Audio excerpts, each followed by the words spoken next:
Welcome to another deep dive, this time into a case that has, fascinated people for decades. Yeah. The Black Dahlia. Oh, yeah, this is a good one. So if you're listening to this, you're probably already familiar with the case, but, it's got that mix of Hollywood glamour and just brutal, chilling brutality. Yeah, it's one of those cases that kind of just sticks with you, doesn't it? It does, and it just, begs so many questions and leaves you with so many answers. Yeah, it's definitely a puzzle with a lot of missing pieces. And It really is. even after all these years, it's like it keeps whispering to us, like, come on, try and figure me out. Exactly, and we're going to try and untangle those threads today using details that we got from the Wikipedia entry on the Black Dahlia. Sounds good.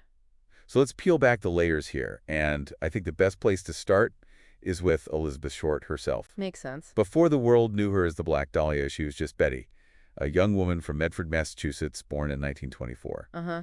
And her early life was, really marked by hardship. Yeah. Her father disappeared when she was just a child. Imagine the weight of that. I mean, you're a child and your father disappears, Yeah. presumed dead, maybe even suicide. Who knows? It's, Yeah.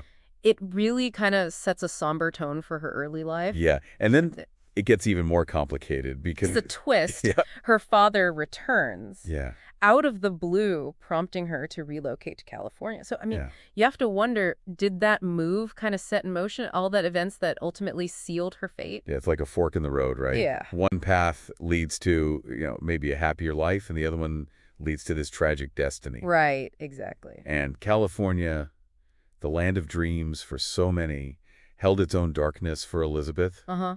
Her arrival in Vallejo to live with her father was marked by conflict. Oh. And eventually led her to strike out on her own. Yeah, on her own. So we see her traversing the state, Camp Cook, Santa Barbara. Right.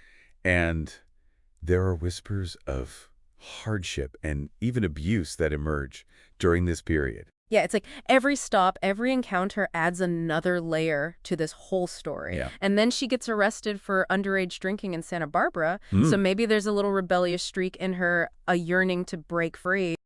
Hey. And then there's Florida of a bittersweet interlude that unfortunately ends in tragedy Yeah. with the death of her fiancé, Major Matthew Michael Gordon Jr., in a plane crash. Another devastating loss. I mean, I know. a love story cut short. Yeah.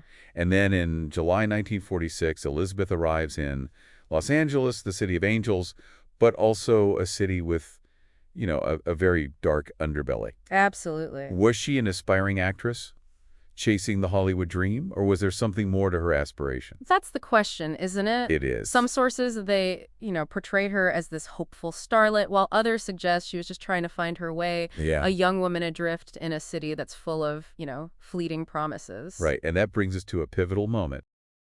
January 9th, 1947. Okay. Elizabeth returns to Los Angeles from a brief trip to San Diego, accompanied by Robert Manley, a salesman she'd been seeing.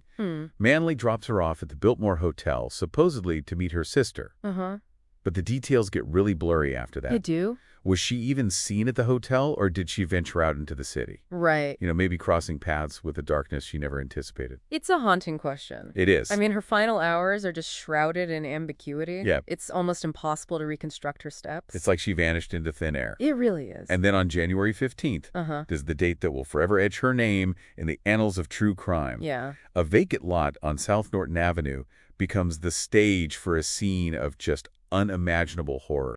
It's a horrifying discovery. Elizabeth Short, the Black Dahlia, is found, her body severed, drained of blood, and posed with a chilling precision that, Yeah, it speaks to something beyond just, a crime of passion or something like that. it really does. The details are enough to send chills down your spine. Yeah. I mean, that Glasgow smile carved into her face. Right. It's a grotesque mockery of a grin, and the meticulous bisection of her body. Yeah. It suggests a mind consumed by darkness. Yeah, and the hemicorporectomy, Right. that specific surgical technique, It raises a chilling possibility. it does. Someone with anatomical knowledge, someone who's familiar with the intricacies of the human body. And then the autopsy Yeah. reveals even more grim details: cerebral hemorrhage due to blows to the head, signs of torture, but no evidence of sexual assault. It's a puzzle within a puzzle. It is. The crime scene whispers its secrets, but it's not giving us the whole story. It's not. And The crime scene itself is full of clues. yeah, You have a heel print tire tracks, a cement sack stained with water and blood. right. These are silent witnesses to something horrific. They are. And I think, Aside from the brutality itself, one of the most enduring aspects of this case is the name that would forever be linked to Elizabeth This Short. Black Dahlia. The Black Dahlia, a nickname steeped in mystery. It really is. Some theories point to the 1946 film The Blue Dahlia as inspiration. Others suggest it was a nod to Elizabeth's fashion choices, a preference for black attire. Mm-hmm. Or maybe it was just a creation of the press, eager to spin a captivating narrative. Yeah, who knows? But whatever its origin, Yeah. the name Black Dahlia evokes a sense of dark glamour, It does. a tragic beauty intertwined with violence. And that's just the beginning. Right. As we go deeper into this labyrinth of secrets, we're going to encounter more twists, more suspects, and even more unsettling questions. We are. But for now, let's let all those details kind of sink in. Let the Okay. image of the Black Dahlia take hold. Okay. Because what we're about to uncover will take us to the heart of a mystery that continues to haunt us all. It does. The Black Dahlia, even the name itself, sends chills down your spine. Doesn't it? It's like a whisper from the shadows. It is. As we delve deeper into this enigma, we're stepping into a world of whispers and speculation.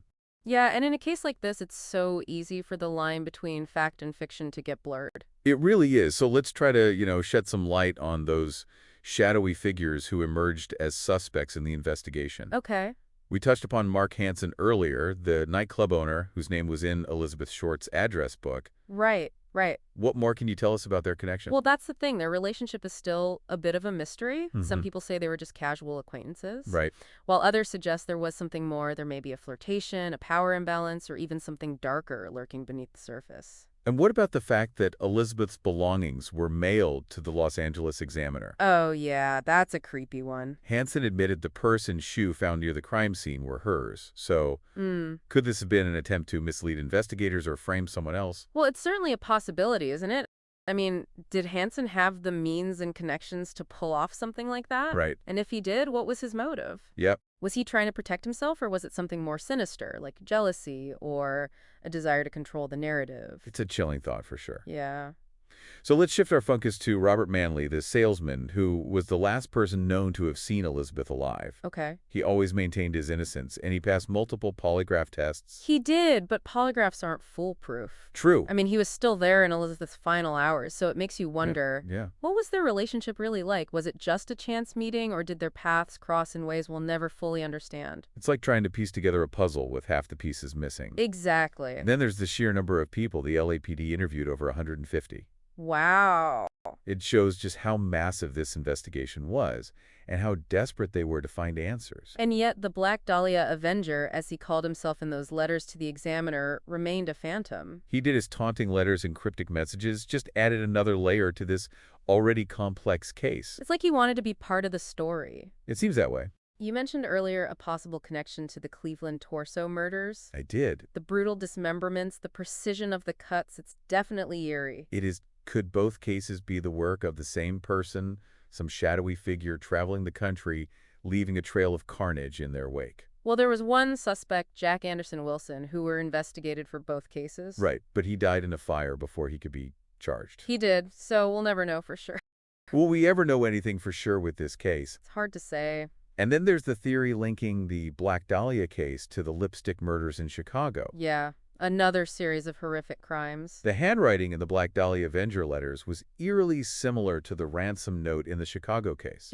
Could there be a connection to William Hirons, the man convicted of the lipstick murders? Well, the handwriting analysis is interesting, but it's circumstantial. True. There's no solid evidence linking him to Elizabeth Short. But it does raise the possibility of a killer who traveled from city to city, leaving behind a trail of violence and mystery. And we can't forget about the other unsolved murders happening in Los Angeles at the time, the so-called lone woman murders. Right. Could Elizabeth Short's case be part of a larger pattern, the work of a predator stalking the city, preying on vulnerable young women? The police thought so, but they could never prove it. A city gripped by fear. Can you imagine? It's a chilling thought. And in the midst of all these unsolved crimes, Elizabeth Short's case stands out a tragic symbol of Hollywood's dark side, a reminder that even in the city of angels, shadows can consume even the brightest lights. It's a story that forces us to confront the uncomfortable truth that evil can lurk anywhere. It can. And that sometimes, even when we seek justice, Some answers may forever remain elusive. We've really gone down the rabbit hole with the Black Dahlia, haven't we? Examining the clues, the suspects, the theories. We have, and yet we still find ourselves kind of staring into the abyss, what we know versus what we want to know. It's the unknown that really, I think, drives the power of this case.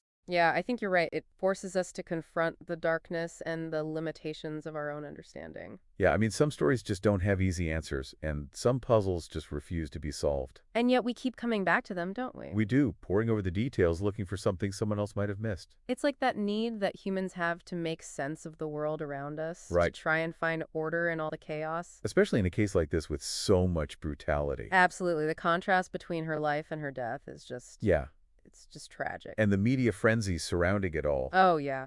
probably obscured more of a truth than it revealed. It definitely shaped how we consume these kinds of stories, though. It did. The Black Dahlia case became the blueprint for true crime. Yeah, the beautiful victim, the brutal crime, the shadowy suspects. It's a story that just grabs you. And it doesn't let go look at James Ellroy's novel, The Black Dahlia, Ah. sexualized account, but it captures that post-war LA atmosphere so well. Perfectly. And then there's Brian De Palma's film. Right. So disturbing and visually stunning. It's amazing how each generation seems to reinterpret the case. And find new meaning in it. It's like Elizabeth Short's story has transcended true crime and become this modern myth, a symbol of Hollywood's dark side. But we can't forget that behind all of that is a real person, a young woman whose life was tragically cut short. Exactly. She deserved justice, and the fact that her killer was never found. Yeah. It's a reminder that sometimes the darkness wins. It's a tough pill to swallow. It is, and it makes me wonder, could a crime like this happen today? Could it go unsolved with all the DNA and forensic technology? It's a haunting thought, right? I mean, technology has advanced, but so have the criminals. And there's always human error, corruption. A killer who's smart enough to stay one step ahead. Chilling to think about. Yeah. So as we wrap up our deep dive on the Black Dahlia, we're left with this: some mysteries may never be solved. Some wounds may never heal. I think that's the biggest takeaway for me, the reminder that despite our best efforts to understand, sometimes the shadows are just too deep. And maybe it's okay for some things to remain a mystery. Maybe it is a reminder of how fragile life is, how complex people are, and how important it is to keep searching for answers, even when they seem impossible to find. Well said. So as we close this chapter on the Black Dahlia, we urge you to look beyond the surface, to question everything, and to never lose sight of the human stories at the heart of these mysteries. Because in the end, it's those stories, those glimpses into the lives of others that remind us of the power of the human spirit, even in the face of darkness. Thanks for joining us for another deep dive. We'll be back soon with another unsolved mystery.